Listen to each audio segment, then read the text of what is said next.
Hello everyone, the Nerdy Steve here, and today I'm going to do something a little different.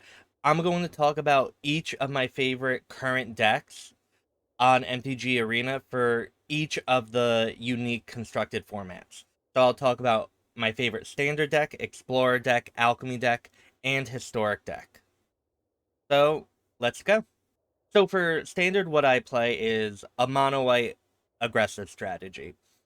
We have our 1 drops, our 2 drops, and our 3 drops, and you want to play them on turn 1, 2, and 3.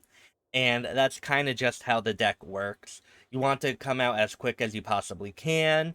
You want to be able to interact specifically on turn 3 with your Brutal Cathar, Elite Spellbinder, or Skyclave Apparition. You want to use those to interact with your opponent's cards to allow your aggressive game plan to really come to fruition or function. Or you can play Adeline or keep up Guardian of Faith to either be more aggressive or be more defensive if you already have maybe a Luminarch Aspirant and Hopeful Initiate that's just dealing so much damage already. I like this deck specifically because it's very diverse in the sense that you could add more Brutal Cathars or add more Archons of Emeria to the main deck. I have them in the sideboard. Or add more Skyclave Apparition or take out Guardian of Faith, depending on what you want and what you expect in the metagame and what you're facing on the ladder. It also is very adaptable to your specific play style. Uh, there are times where I feel like I'm feeling a little more controlly in my aggressive strategy. So I'll add more Guardian of Faiths and Wandering Emperors so I can really focus on my 1 and 2 drops and then save them with Guardian Faith or pump them up with Wandering Emperor. So there's a lot you can do with this deck, and whenever I go and play on the ladder, I can just change a couple cards, and I know I'll have a good time because it's very consistent, and it can really just take advantage of the more mid-range, dirtily decks when they stumble. And Thalia Guardian of Thraben is also just a wonderful card in this metagame because so many people aren't playing creatures, and making everybody have to pay 1 more for their stuff can just literally end the games on turn 2 sometimes. So that's my mono white deck and what I would be playing, what I am playing in standard. So this is the Oni Blood Alchemy deck that I used to get to number 1 a couple months ago. Not much has really changed in Alchemy for me to really change this deck at all. Painful Bond has really the new errata where you lose life for the things that cost 2 or less versus things that cost 3 or more has really impacted the deck, but not so much that you start losing. You just have to be really mindful of your life total and how you play your cards. Now you might want to prioritize Deadly Disputing more to save Painful Bond for last, right? Instead of maybe the other way around. But other than that, the deck is really aggressive, really low to the ground. What you want to do is, again, you want to play your 1 drops, then your 2 drops, and then Sanguine Brush Stroke.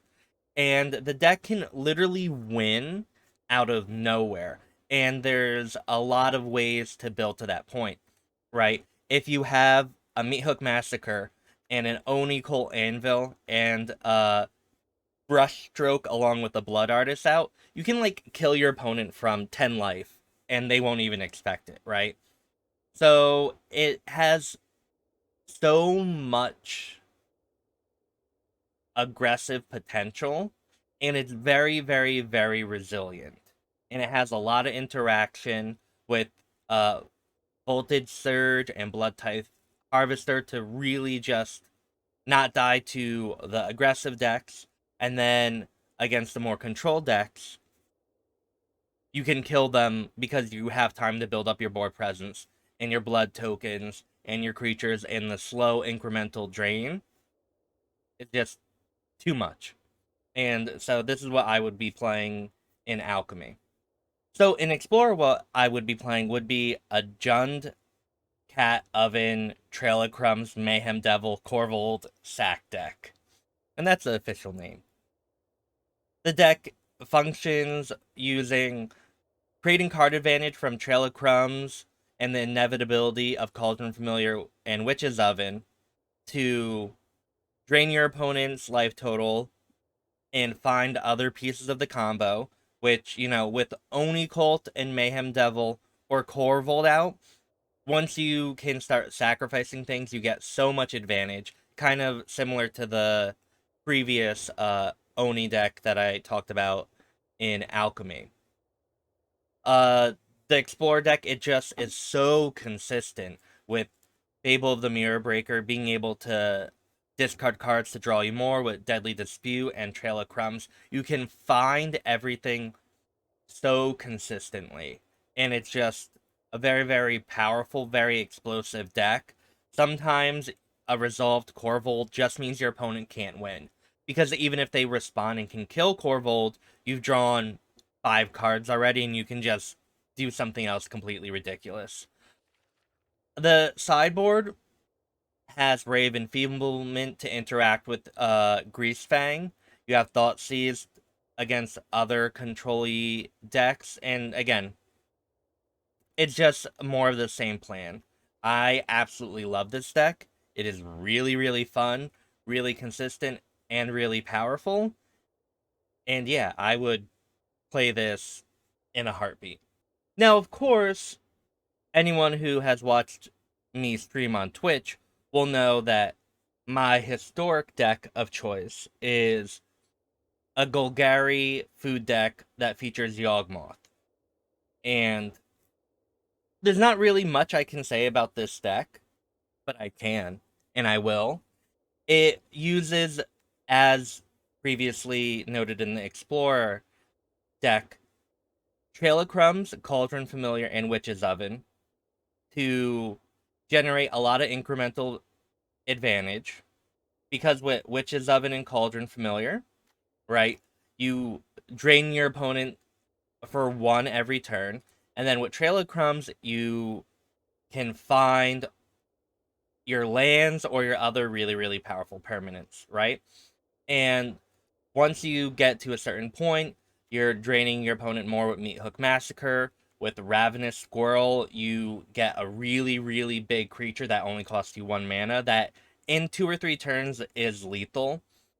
And then you can also find Yawgmoth, which can really, really mess with any opposing creature's strategy, but also against the more control-y decks, you can, if your opponent has a Wrath of God or something similar, you can just sacrifice things and draw a bunch of cards, even without Trail of Crumbs. So there are a lot of times my opponent will Wrath of God, and I'll just stack 5 creatures, draw 5 cards, and then replay out something, and our opponent it has no idea what to do because now they're gonna lose, right?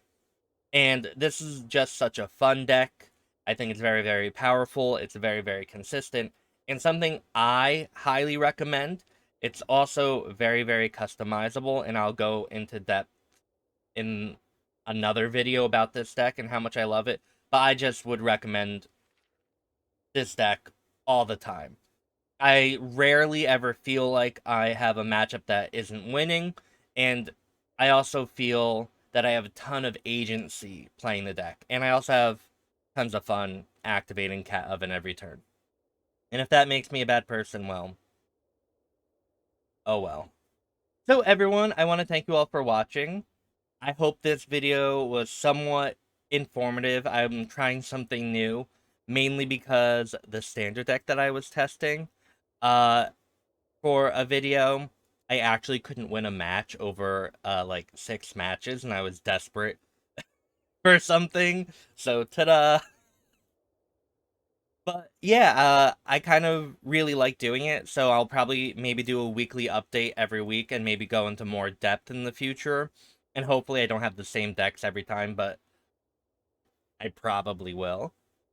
So if you liked what you watched, I'd appreciate it if you liked, comment, or subscribed on the video. And you can watch me stream and play these decks and many more at twitch.tv/thenerdysteve. And yes, I just want to, again, thank you for watching. I absolutely appreciate it. And I hope you have a wonderful morning, evening, or afternoon wherever you are. So thanks again. Bye.